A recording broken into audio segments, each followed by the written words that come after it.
Hello guys, in this video I'll be going over my dream perfect mirrorless camera. I'll be showing you the specs and features that I would want in my dream perfect mirrorless camera. This camera would appeal to most video shooters and photo shooters. People like me who do a lot of event coverage, so hybrid shooters. We need a good camera that does both good photography and good video.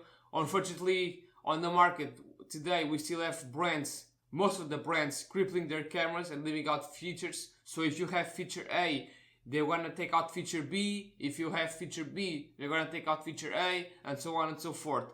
This is the main reason why the market is shrinking against the smartphones, because cameras continue to cripple their cameras. So this camera will be very good for hybrid shooters. Like I said, this will target most hybrid shooters, people who like me who do a lot of event coverage. So there's that. I'm also going to be showing you some of my favorite mirrorless cameras on the market today. The cameras which check the most boxes for me, in my opinion, divided by three systems. The main sensor systems, the macro four thirds format, the APS-C format, and the full frame format. And I'm also going to be showing you, for each of those formats, my favorite lenses on the market today. So, because this video is gonna be probably a little bit too big for most people, I have divided it in three sections with timestamps. So if you want to skip right ahead to each specific talking point, I have included timestamps in the description. So without any further ado, let's get on with the video. Oh, and the small disclaimer as well, because before we get on with the video, I have not included Nikon and Canon in this video because, first of all, Nikon sucks and I don't really like their mirrorless system so far. And Canon, even though they offer some of the most exciting and best glass in the world right now in the new RF mount, they still don't offer a good mirrorless camera for the market. Their current R and RP are very terrible, and don't even get me started on their APS-C cameras because those ones suck even more. At least for people who want more features and more professional stuff. So until the R5 and the R6 release, I won't have Canon on my mind. So without any further ado, let's get on with the video.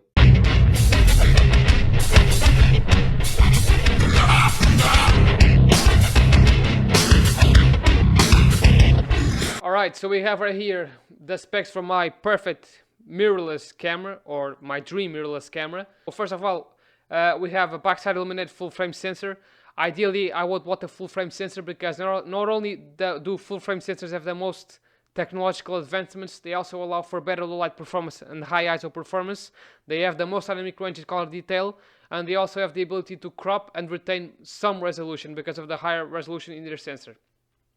Next up, we have the resolution for the sensor. In this case, I will go for 36 megapixels to allow for 8K video, the ability to crop and still retain some good resolution, and also 36 megapixels is a very good compromise between low light performance and high resolution.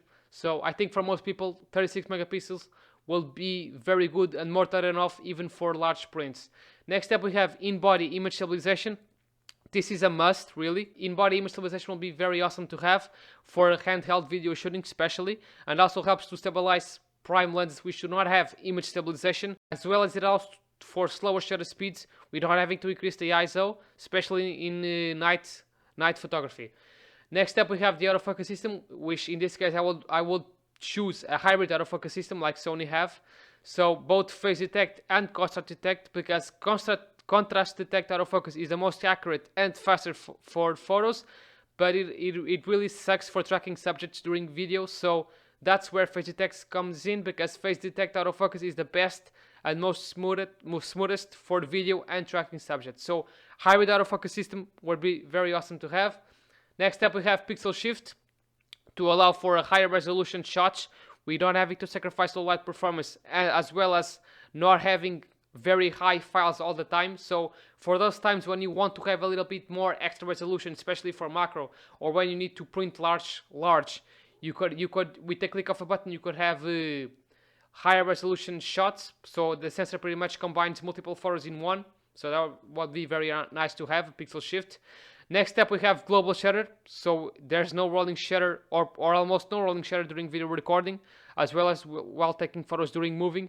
Now, global shutters it's still gonna take some time to implement, but I'm pretty sure in a few years we're gonna start to see some cameras with global shutters. This will be very awesome for video. Next up we have silent shutter, so you can photograph without making noise. Like for example, when you're in a library or in weddings, you can take some shots and not make any noise and not disturb anyone. This is also useful for macro photography. Especially for bugs and other animals, so you don't disturb them. Most cameras now offer silent shutters, so that would be nice to have.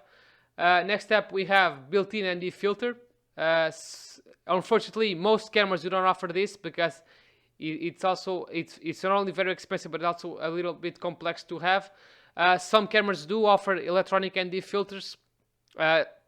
Cinema lenses, for example, offer this built-in ND filters. This is very awesome, especially for wide-angle lenses because they generally have bulbous front lenses, and you have to buy expensive filter systems. And it'd also be very nice for video outdoors, for example, when there's a lot of light, and so you can have a high aperture and still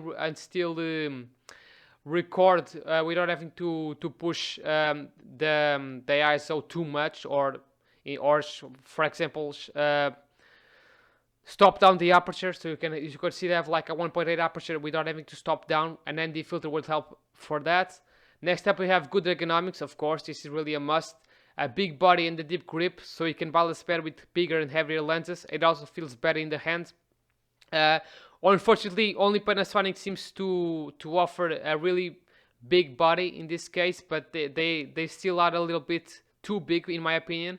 I really like the ergonomics of Canon cameras. They have a very good grip, so that would be very nice to have a deep grip, so the camera feels much better in the hands, as well as balances better with heavier lenses. Next up we have a very nice thing to have, which is a very angle screen. This is especially useful for framing yourself, checking focus and exposure, as well as monitoring audio and taking photos from higher angles, and especially in crowded places like concerts. And it can also be useful for the macro photography, and can also be used to protect the screen when you are not using the LCD screen. Most people tend to target the very angle screen only for vloggers and people who do video, but it's not only useful for that. Like I said, it's very useful for taking shots from higher angles, and it's especially useful for the macro as well. Next up we have good battery life, so ideally 1000 shots per charge and 3+ hours of video recording. Unfortunately, most mirrorless cameras still offer pretty lackluster battery life. Really, only the newer Sonys offer really good battery life. So that would be very nice to have good battery life on the level of DSLRs. Next up, we have external power supply, so you can prolong battery life with external power banks, for example. This is especially useful for long recording sessions like podcasts, so the camera keeps on going without having to worry about the battery life draining. Next up we have good color science. This is really nice to have because that way you wouldn't need to post-process as much if you could get good JPEGs straight out of camera, because RAW, while it's very good and retains the most detail, people like me who take a lot of photos don't want to sit on their computer and edit all those photos, like over 1000 photos all the time, because the skin tones are not really that great. So that would be nice to have good color science. Next up is really a must for people like me who do a lot of event shooting, which is unlimited recording. This is very useful for recording concerts, speeches, podcasts, and other things which require long recordings. Unfortunately, most cameras still offer 30-minute record limit. This is very sad, unfortunately, because last year in 2019, the European tax law, which was preventing unlimited recording on most cameras, became obsolete. So now there's really no point anymore in limiting the cameras. Only Panasonic and Sony, the newer Sony bodies, offer unlimited recording. So that really sucks. I wish Canon, for example, would offer unlimited recording. So that would be very awesome if more cameras started to implement unlimited recording. Next up we have 10-bit video. This is very nice because it allows for more color reproduction in post, and also more post-processing in grading. So you can grade much better, and also has more dynamic range as well.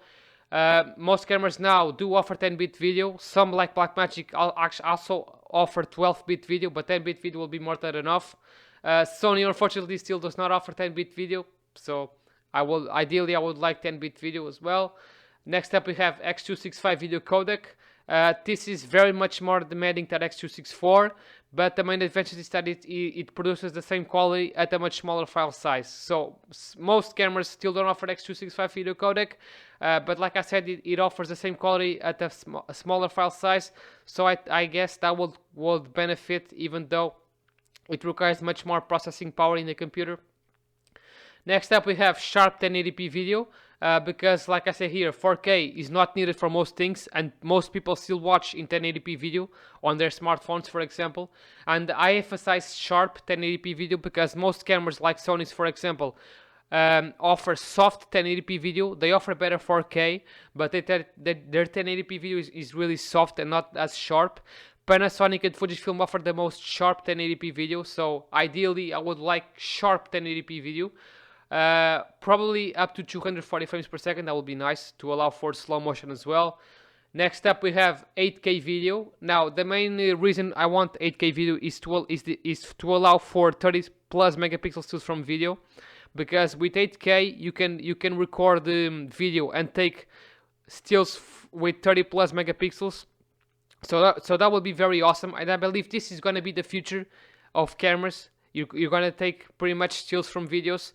In this case, with 8K video, you could get 30 plus megapixel stills, like I say here. So you could still get more resolution just from taking stills that you could get from a 24 megapixel sensor, for example. And it also allows for crop. Of course, you can have multiple perspectives. You can crop in and still retain a lot of resolution in the video. This is especially nice for interviews, for example. You could crop in on the interviewer's face, and you could also have another frame with the whole setup. So that would be very nice as well. Next up we have good audio preamps for audio recording, so there's a lot of less background noise and hiss. Some cameras still offer bad preamps, and what that means that you're gonna have a lot of more noise and hiss in the recording. Even if you use an external microphone, you can still have a lot of background noise. So good audio preamps will be very awesome for video, especially. Well, mostly for video, because that's where they really take place. So good audio preamps will be very nice to have. And finally, we have no overheating during video recording. If the camera is going to offer limited recording, it better offer no overheating as well, because if the camera is going to overheat and shut down, or it's going to be very bad, because that way you might as well not even offer unlimited recording. Panasonic is the best when it comes to this, because they actually implement cooling solutions inside their cameras so they don't overheat. The newer Sony cameras don't overheat, I think, but I've seen some people complain about them overheating. So it will be very nice if the camera will not overheat, because the heat can also damage the sensor as well. So there's that. And right here we have pretty much too long didn't read, so this is pretty much a synopsis of my perfect camera. So pretty much my perfect mirrorless camera will be a full frame sensor inside a Panasonic body with the Panasonic ergonomics and button layout, because they have the best button layout and ergonomics by far. Also Panasonic video specs, together with Sony hybrid autofocus system and battery life, because Sony has the best autofocus system and battery life at the moment. And also the amount of lenses that Sony has is huge, so that will be very nice to have as well. A very nice lens selection like Sony has. And lastly, Fujifilm color science, because they have the best color science in my opinion. And also their loyalty by not taking away feature, because Fujifilm, unlike most companies like Sony and Canon, does not cripple a lot on their cameras. When they release cameras, they release them with a lot of specs, because they don't have a cinema line of camera to protect. They can release their cameras with a lot of good video specs. So it will be very nice to have the brand loyalty like Fujifilm has, and their respect for their fans and their opinions as well. So that will be very dope. So pretty much this will be my perfect camera, but pretty much a Panasonic S1H with Sony hybrid autofocus system, battery life and lens selection, and Fujifilm color science and loyalty. So there's that. That will be my perfect mirrorless camera.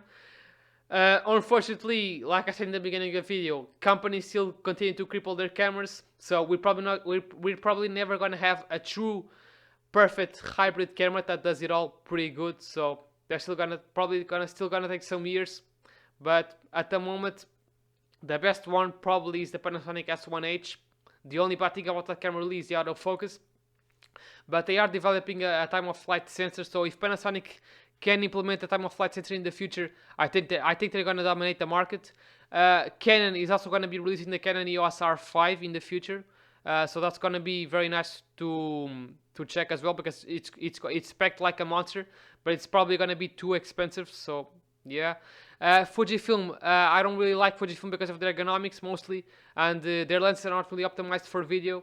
So there's that. That would be my perfect camera, guys. So yeah, like I said, still gonna probably still gonna take a little bit of time to get this camera, but ideally this will be my perfect camera.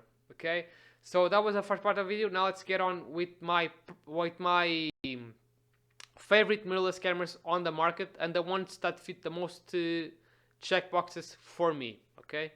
Okay, so right now we're gonna go into my favorite mirrorless cameras on the market. I have divided this into 3 sections. First we have Micro Four Thirds, then we have APS-C, and then we have full frame. So I have also added the main cons and pros for each system, as well as each camera, which I'm gonna be talking about. So first we have Micro Four Thirds. The main pros of Micro Four Thirds system is the vari-angle screen, the good ergonomics, no overheating. They have the best in-body image stabilization on the market. They have also pretty good audio preamps, especially Panasonic. They have good battery life. They have a huge lens selection as well. They also have great video specs, and the system is the best for macro and close-up because of the magnification and the more reach because of the 2x crop factor. But the cons is, of course, the worst low light performance. They have the worst light performance because of the smaller sensor. They also have the worst video autofocus of all the systems. They have the worst dynamic range because of the smaller sensor. Because of the 2x crop factor, it's also harder to get wide-angle shots, and there's also less wide-angle lenses available. The best lenses are very expensive as well, and the whole system as a whole can get very expensive compared to full frame, for example.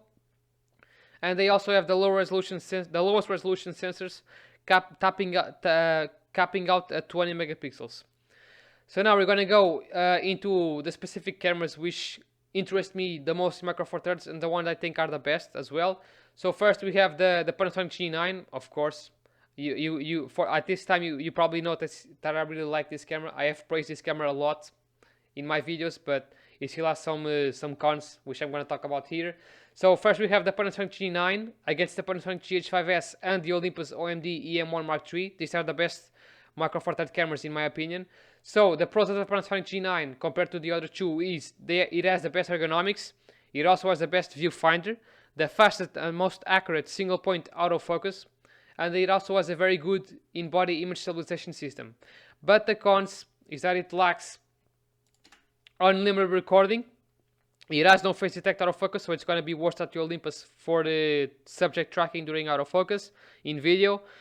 Some of the photo features are not on the same level as the Olympus, like the pixel shift, for example. It requires a tripod, while on the Olympus you can do it handheld. And the screen is a little bit smaller than the Panasonic GH5S, which I'm not really a fan of. Next up we have the Panasonic GH5S. The pros of this camera is the unlimited recording, which the G9 and the Olympus both lack. It also has the best low light performance of the three, and it has the most dynamic range, of course, as well. It has the biggest screen and the most video features, as well as the best video quality as well of all three. And the cons, pretty much everything else. It lacks in-body image stabilization.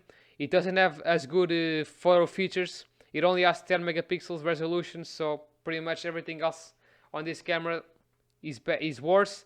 Then we have the Olympus, which is actually my least favorite of the three. For the pros, it has the best video autofocus by far, since it has face detect autofocus. It is the best autofocus for video. It is the best camera of the three for video autofocus. It also has the best photo features. It also has the best IBIS system for handheld video. But for the cons, pretty much everything else. So those are really the only main pros for the Olympus system is the best video autofocus, photo features, and the best IBIS. But everything else is worse on the Olympus. So there's that. pretty much, if we could get a Panasonic G9 successor with a low light performance of the G5S and the better autofocus of the Olympus, that will be pretty much the best Micro Four Thirds sensor in the world, or the best Micro Four Thirds camera, should I say, in the world. But unfortunately, Panasonic, because they have multiple models, they decided to cripple the G9, so that really sucks. The G9 could have been so much better, but because Panasonic decided to make a dedicated video camera as well, they had to compromise the video specs of the G9, so that really sucks. Next up, we have APS-C, which is actually my least favorite sensor by far. I don't really like APS-C, even though I have a Nikon camera, but that's really not the main point of this video. So first, we have the main pros of the APS-C system, which is the better light performance, better dynamic range, much better autofocus, the best color science, Fujifilm only. This only applies to Fujifilm, and this only applies to Sony, the best battery life as well. But the main cons is that they have the worst IBIS system, they have the worst ergonomics, and they don't have that much third-party support, especially Fujifilm. And right here, the main pros, when I say better light performance, better dynamic range, I'm testing it against, comparing it against Micro Four Thirds. So those pros are against Micro Four Thirds. They have much better light performance, dynamic range, and autofocus.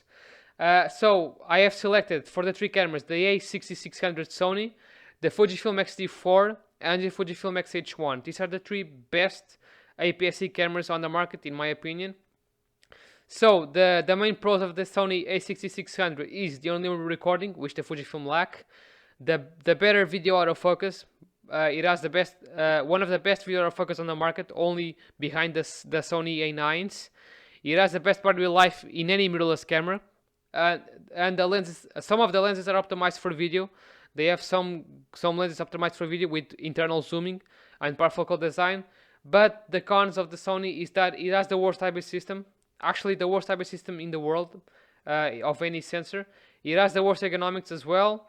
It has worse color science compared to Fujifilm. Although in some cases it actually is better, but for the most part the color science is worse. They also have the worst lens selection. Sony APS-C lenses are some of the worst in the market and are very overpriced. They have a little bit worse dynamic range, especially in the highlights. They don't offer 10-bit video like Fujifilm does, and they also have the smallest screen and no vari-angle screen as well. They do flip. It does flip up, but it doesn't flip out, which is really much better. And they also don't have full touchscreen implementation, which I don't know why they still continue to do this. Fujifilm has full touchscreen implementation. You can only, with the Sonys, you can only tap to focus. You can't really use the touchscreen to access the menus, for example. Next up, we have the Fujifilm X-H1 compared to the X-T4 and the Sony 6600. So for the pros, really, it's only the ergonomics, and it's also the least expensive body. For the cons, pretty much everything else. The Fujifilm X-H1 has the best ergonomics by far, much better ergonomics than the X-T4, and it's also the least expensive, but everything else sucks. I wish Fujifilm would release the X-H2 already, because I really would like an X-T4 with the ergonomics of the X-H1, but it's only going to release probably in 2021, so there's that. The X-H1 was released in a really bad time, so that was really not beneficial for this camera, which is why it didn't sell that well as well. And also the X-H1 is no longer in fabrication as well. It was discontinued. Just goes to show how this camera failed completely. And next up, we have the X-T4 versus the Sony. The main cons of the Fujifilm is that it lacks on-limb recording. Unfortunately, it has a little bit worse battery life. The autofocus during video is a little bit worse, but it's not that much worse, but it's a little bit worse, it's noticeable.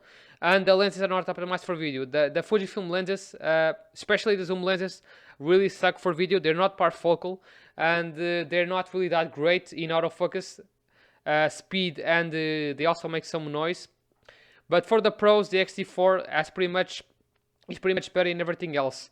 Really, if the X-T4 offered unlimited recording, it will be so much better than the Sony, but unfortunately it does not offer unlimited recording. So if you're in need for a camera with unlimited recording, you unfortunately have to get the Sony, unless you want to have an external recorder, but that is much more expensive than buying the Sony alone, and it also makes up for a bigger setup. So if the X-H2 offers unlimited recording. There's no longer going to be any point to buy the Sonys, because Fujifilm has been improving their autofocus a lot, and it's now almost on par with the Sonys. So there's that.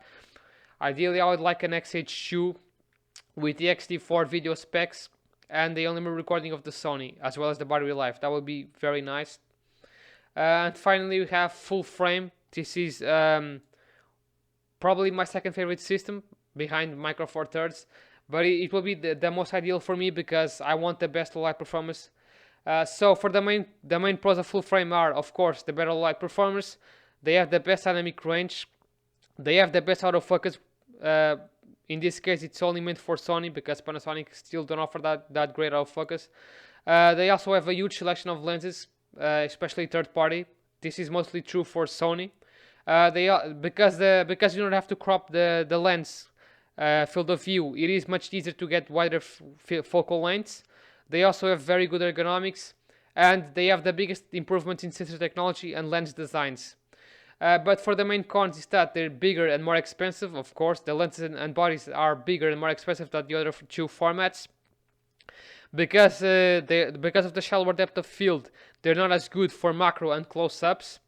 And the battery life is very good on the Sony models, like I said, but only Panasonic offers a variable screen. So only the Panasonic S1H offers a variable screen. The Sony still don't offer variable screens, which really sucks. Now we have right here my three favorite cameras on the market in full frame. So we have the Panasonic S1H first. The main pros of this camera is the variable screen. It actually has the best screen in my opinion so far. The variable screen of the Panasonic S1H is the best in my opinion. I wish more cameras would follow suit. It also has the best ergonomics and button layout in full frame. It also has the best video specs. Of course, it's Panasonic. It is to be expected. It has the best low light performance compared to the Sony A7R4. In this case, I have the Sony A7R4. The low light is on par with the Sony A7 III, which is 24 megapixels.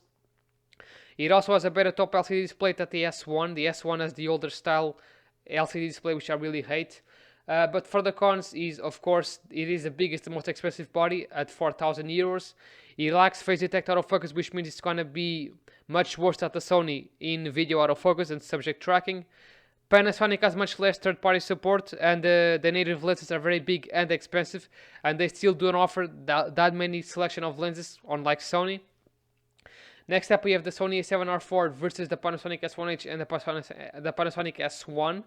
The Sony A7R4, the pros is the much better video autofocus because it has phase detect autofocus, so it's going to be much better than the Panasonic's when it comes to subject tracking and video autofocus. The battery life for photography is much better as well. It has much more third-party support when it comes to lenses, and the lenses available are much more diversified because they have been building their lenses for a lot more time now. The sensor is 61 megapixels, which is very flexible for cropping and very awesome for wildlife as well, because you can crop and still retain a lot of resolution.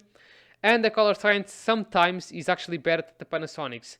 But for the cons, I have the slightly worse ergonomics. So the Sony is not really that much worse in ergonomics, but I still prefer the ergonomics of the Panasonic's as well as the button layout. The Sony doesn't have a very angled screen like the Panasonic S1H has. It doesn't offer the full touchscreen. It also has much worse video specs. It has no 10-bit video. It doesn't have 4K 60, for example. The 1080p is not as good. And it has the worst IBIS system by far of the three. The IBIS system for video really sucks. It's very shaky, so it's almost like you don't even have an IBIS system in there. And finally, we have the Panasonic S1 versus the Panasonic S1H. The Panasonic S1, the only benefit over the Panasonic S1H is that it's much cheaper. It's much cheaper than the Panasonic S1. It's about 2,500 euros, so it's almost 2,000 euros cheaper than the S1H. But the cons is that it's got a much worse button layout. It has worse dynamic range a little bit. It doesn't have the awesome vari-angle screen that the S1H has. It also doesn't offer the dual native ISO, so it's not going to be as good in low light. And it has the terrible older style top LCD display like DSLRs have, which the G9 also has, this older style the LCD display, which I really hate. The S1H has a much better top LCD display, like the newer mirrorless cameras have from NIKKOR and Canon, for example. So there's that. So ideally, ideally it will be the Panasonic S1H with the hybrid autofocus system of the Sony's. That will be really phenomenal. That will be the best full frame camera. At the moment, there's still not a really great full frame that does it all very good.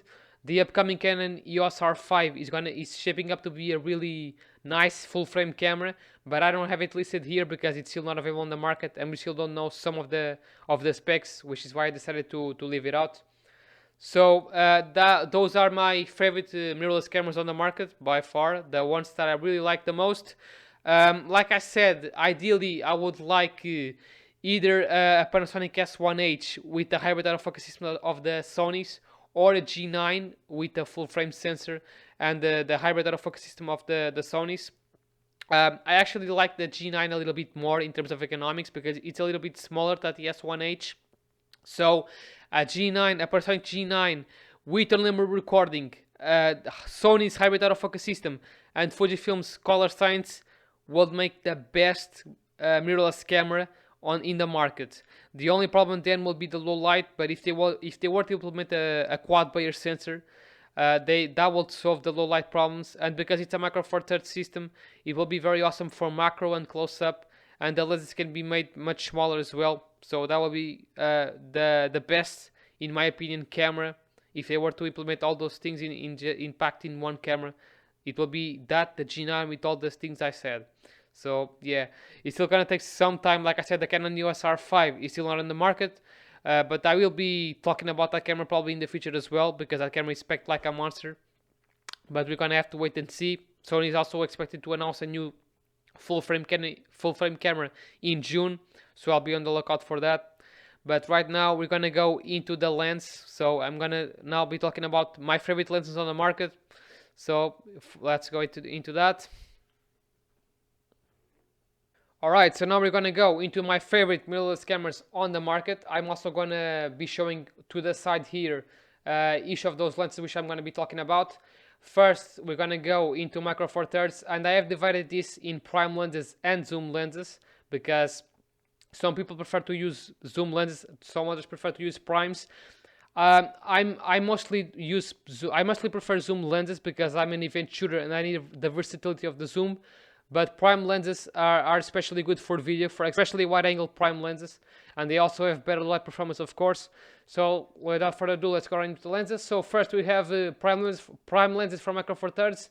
I have selected the Panasonic Leica 12mm f1.4, the Panasonic Leica 15mm f1.7, the Panasonic Leica 42.5 f1.2, the Panasonic 200 f2.8, the Olympus 12 f2, and the Olympus 300 f4. Now, most of these lenses are very pricey. Actually, all of these lenses are pricey, minus the 15. The 15 is actually not that expensive. It's very small, which is why I selected it. But the Leica 12, for example, is very, very expensive compared to full frame. It's over 1,000 euros. The 42.5 1.2 is very nice because it also has image stabilization. But even though it's 1.2, it's only equivalent to 2.4 in full frame in terms of light gathering, so it's not really that as great as you can expect in terms of low light, but it's a very awesome lens. The Olympus 300 f4 is very awesome for wildlife because it's a 600 equivalent. The Panasonic 200 is also very nice for the faraway subjects because it's a 400 equivalent. The Olympus 12 f2 is very nice for vlogging because it's not that big and it's 24 equivalent. Next we have the zoom lenses, and this I have a little bit more lenses, of course. So I have the 35 to 100 f2.8, the Panasonic Leica 8 to 18 2.8 to 4, the Panasonic Leica 10 to 25 f1.7, the Panasonic Leica 12 to 60 f2.8 to 4, the Panasonic Leica 50 to 200 f2.8, the Olympus 12 to 40 f2.8, the Olympus 12 to 100 f2.8, and the Olympus 40 to 150 f2.8. Now, all of these lenses are very awesome in their own regards, but all of them are very expensive. For example, the Panasonic Leica lenses are super expensive, especially the 10 to 25 f1.7. I also don't like that the Leica lenses are variable aperture. They should have made it constant f2.8. I especially like the Olympus 12 to 100 because it's a 24 to 200 equivalent, so that pretty much does pretty much all of an event shooter needs. I actually made a mistake here. Actually, it's not 2.8, it's f4 actually. It's f4, constant f4. I made a mistake there. So the 12-100 f4 is probably the best Olympus lens in my opinion. It's a very awesome focal length. It's very awesome. It goes from 24 equivalent to 200, like I said. It goes from wide angle to telephoto. It's a very awesome lens. I also like the 35-100 because it's a 70-200 equivalent, but it's less than half the size. It's very compact compared to a 70-200 for full frame. And I also like the Panasonic Leicas because of the parfocal design. They are parfocal, but unfortunately variable aperture, unfortunately. And right here I have pretty much an opinion on these lenses. So the best Micro Four Thirds lenses are very expensive compared to larger formats. Like I said, they're very expensive lenses. The best lenses are very expensive. There's a lot of options available, but they still lack more affordable wide-angle lenses. Micro Four Thirds system does not have that many wide-angle lenses, and the ones that they do have are very expensive, and some of them are very big as well. When it comes to telephoto lenses, they're very small compared to full frame, but they're also very expensive as well, of course, but they're much smaller than full frame lenses when it comes to telephotos. The Panasonic lenses are much better for video because they offer minimal focus breathing and are parfocal, most of them, like the Panasonic Leicas. But the Olympus lenses offer better lenses for photography, and they also are a little bit better in terms of optics. The main advantage of Micro Four Thirds lenses is that they offer very good magnification, so they're very good for macro and for close-ups. And there's a lot of third-party support from third-party manufacturers, but unfortunately, the third-party lenses, all of them are manual focus. So if you want to have a cheaper alternative to the native lenses, there's not really any autofocus third-party lens available for Micro Four Thirds. So if you need autofocus, you're gonna have to buy the native lenses. And one more thing which I don't mention here is that Panasonic lenses and the Olympus lenses do not get well together. They, like for example, if you put a Panasonic lens on an Olympus camera, you're not gonna have dual IS and vice versa. So there's that. They are supposed to function their best with the specific brands. So you're better off just using Panasonic cameras with Panasonic lenses and Olympus lenses with Panasonic cameras, with Olympus cameras, should I say. Next up we have APS-C in lenses. So first we have the prime lenses. So I have selected the Fujifilm 16mm f1.4, the 90mm f2, the Sigma 16 f1.4, as well as the 56 f1.4, the Viltrox 32mm f1.4, and the Viltrox 85mm f1.8. Now the Fujifilms are pretty good, but they are very expensive. The Sigma lenses are very nice because they offer 1.4 aperture and are very cheap to buy. And the Viltrox are very cheap as well, just like the Sigmas, and they are actually a better value compared to the Fujifilm offerings. Next up we have the zoom lenses. So when it comes to zooms, I really like the Sony 10-18 because it's very small for what it is, and it's very nice for video as well. I have also selected the 16-55 f. I have made it in here f2.8. I have made it on there. Sorry for that. 2.8. 16-55 f2.8, which is very awesome optically, but it's very expensive at over 1,000 euros. The 18-105 f4. This one is very nice because it not only offers a very nice focal range, but not only does it offer a very nice zoom range from 27 to 156, I believe, equivalent, but it also is internal zooming, which is very awesome for video. That's really the only reason why I selected it, because of the internal zooming. I also selected the Fujifilm 10-24 f4, which is probably the best wide-angle lens for Fujifilm, and the Fujifilm 16-80 f4, which is very awesome in terms of zoom range because it's a 24 to 120 equivalent. And it also is very nice optically, but it's not that great for video. So pretty much, Sony APS-C lenses are very overpriced for the quality they offer, but they are smaller than Fujifilm offerings. They're also faster at autofocus, and there's more third-party support, like Sigma, for example. Fujifilm APS-C lenses are expensive and bigger than Sony's, but they are much better optically and cover more focal lengths because Fujifilm offers much more professional lenses in their APS-C lineup, unlike Sony. With Sony, you're better off just using full-frame lenses or the Sigmas. And the Fujifilm APS-C lenses are also not that fast or accurate for video autofocus compared to the Sonys. The Sigma Prime lenses offer the best value for Sony and are much better optically. Like I said, the Sigma Prime lenses, the 1.4 primes, are the best. They're much cheaper than the Sony equivalents and are much better optically. And the Viltrox prime lenses offer the best value for Fujifilm and are less than half the price of the equivalents of Fujifilm. So that is my opinion on APS-C lenses. Now let's go on to full frame lenses. So for full frame, I selected first the prime lenses. I have selected the Sony 20mm f1.8, the Sony 90mm f2.8 macro, the Sony 135 f1.8, the Samyang 45mm f1.8, and the Samyang 85mm f1.4. Now the 20mm Sony is very awesome. This is a newer lens. This lens is very awesome for using on a gimbal and for video. It's very awesome lens. It's a little bit pricey, but it's not as pricey as some of the other lenses.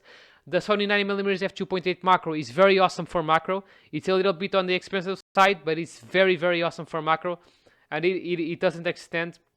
It's very sharp as well. The Sony 135 f1.8 is very expensive, but it's very awesome. This is the best portrait lens for Sony in my opinion. Both the Samyang 45 and 85 are very awesome when it comes to value, because they're smaller and more compact than the Sony offerings. Especially the 45. The 45-1.8 is almost pancake size, so it's very awesome to use on the smaller Sony bodies. And the 85-1.4 is very awesome because it's 1.4, and it's quite a lot cheaper than the Sony 85-1.4 G Master. Then we have the zoom lenses. I have selected the Sony 12-24 f4, the Sony 100-400 f4.5 to 5.6, the Sony 200-600 f5.6 to 6.3, the Panasonic 16-35 f4, the Panasonic 24-105 f4, the Sigma 14-24 f2.8, and the Sigma 24-70 f2.8. So the Sony 12-24 f4 is very awesome because it covers a very wide angle of view. It's also very small for what it is. It's not really that big. It's also internal zooming, so that's always a plus. Unfortunately, it has a front bulbous element, so it's gonna be harder to get filters on there, but it's a very awesome lens. It's just a little bit bad and it's very expensive, but it's a very awesome lens. The Sony 100-400 is very awesome as well. It's a little bit pricey. It's near 2,000 euros. No, actually a little bit more over 2,000 euros, but it's a very awesome versatile lens because not only does it cover 100-400 millimeters, it also focuses very close, so it's very good for macro as well. But it is a little bit on the heavier side, and it doesn't offer internal zooming, so that really sucks. Then we also have the Sony FE 200-600. Now this lens is very awesome. It's a newer design. I especially like this lens because it's all internal zooming. So when you zoom in the lens, it doesn't extend. I wish more companies will do this. I wish more lenses were like this, because typically telephoto lenses are all external zooming. This lens is internal zooming, so that's very awesome because when you put it on a gimbal, for example, or a monopod or a tripod, you don't have to balance it. It's all internal zooming, so the dust, for example, it doesn't detect as much dust inside the barrel, and the zoom ring is very nice as well. To turn the zoom ring is very smooth because it's internal zooming, so that's very nice. That's the main reason why I selected it. The Panasonic 16-35 f4. Doesn't have image stabilization, but the Panasonic IBIS is very nice, so it doesn't really need the image stabilization because it lacks the IS. It is very small at only 500 grams. It also covers a very useful 16-35 millimeter focal length, so that's very awesome. That's why I selected it. Then we have the Panasonic 24-105 f4. This is probably the best 24-105 in the market by far. It has very minimal focus bleeding. It's also parfocal. And the best of all, it offers 0.5 times magnification, so it offers 1:2 magnification. So that means it's going to be very good for close-ups and macro. That is the main reason why I selected it. I think it's a little bit underrated because it's a kit lens, but it's a very awesome kit lens, probably the best kit lens in the world. Then I have selected the Sigma 14-24 f2.8, which is a very awesome lens. It's 2.8. And it also covers a very wide angle field of view. It's also very awesome as well. Unfortunately, it has a front bulbous element, but it's a very awesome lens. It's even cheaper than the 12-24 f4, while offering a full stop, better performance in low light. This lens also is not that heavy as well. It's lighter than the older DSLR version. It weighs less than 800 grams, so that's very nice as well. And we have as well the Sigma 24-70 f2.8. Now, I'm not a huge fan of 24-70s. I really dislike 24-70s. I wish it was a 24-90. But this lens is about half the price of the Sony equivalent, the G Master. And it's just as good as the Sony G Master as well. It's also very good optically, and it also focuses quite close as well. And it's not that large and heavy. It's only a little bit over 800 grams, I believe. So it's not really that big.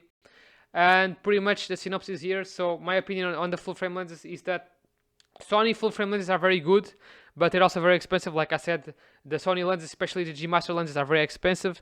The newer Sony lenses are some of the best on the market, like the 20-1.8, the 200-600.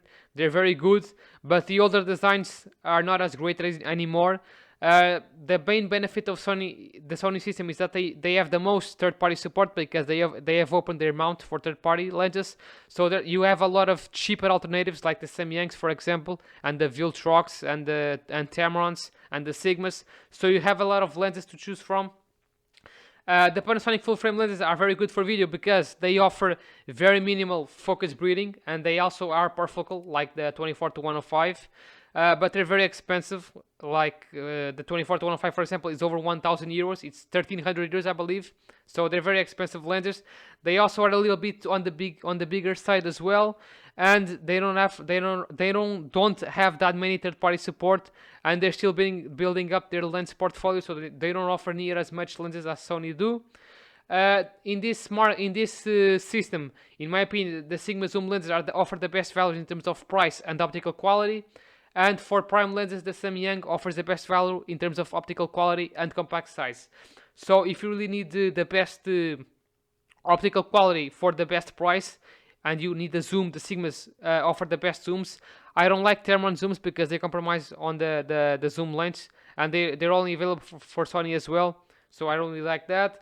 And for prime lenses, the Samyangs offer the best value because they are very compact, so they're a very nice fit for Sony.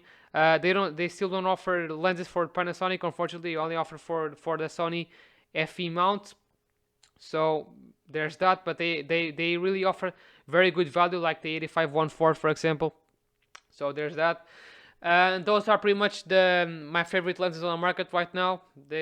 I only apply these for Panasonic and Sony because they are the best. At the moment, they have the best systems, in my opinion, for full frame. Why did I not mention Canon and Nikon? Well, first of all, because Nikon sucks pretty much. I don't like Nikon, even though I use a Nikon camera. I don't really like Nikon, and their mirrorless system is really not that great. And Canon still does not offer a true professional cameras. That's probably going to change with the new R5 and the new R6. But their lenses are very good. The RF lenses are very awesome. I just did not mention them because, like I said, I have not included Canon bodies because they still don't offer a pro camera body. When the R5 and the R6 are available, they will be much better suited for those RF lenses. But the RF lenses are very nice, like the 15-35 f2.8, the 35-1.8. Canon is offering the most unique focal lengths, and the most versatile zoom lenses as well, and the most unique lenses overall. But they're very expensive, and some of them are very big as well, so that's why I didn't include them as well. So yeah, those were my favorite lenses on the market so far when it comes to mirrorless. Alright guys, and that was it. Sorry for having the video dragged out too long, but I figured it will be better just to have everything put in together. I will be doing some timestamps as well, so it's easier for you and faster to see where I talk about which stuff in the video. So I hope you guys enjoy it. Be sure to hit the subscribe button if you enjoy my content and want to support my work. Also hit the notification bell to stay up to date when I post new videos on the channel. I will be releasing more camera related stuff in the future as well. I still have to do a review for my Nikon D5500 as well. So thank you guys for watching once again. See you guys in the next video. UNHOLY-OMEGA, signing out.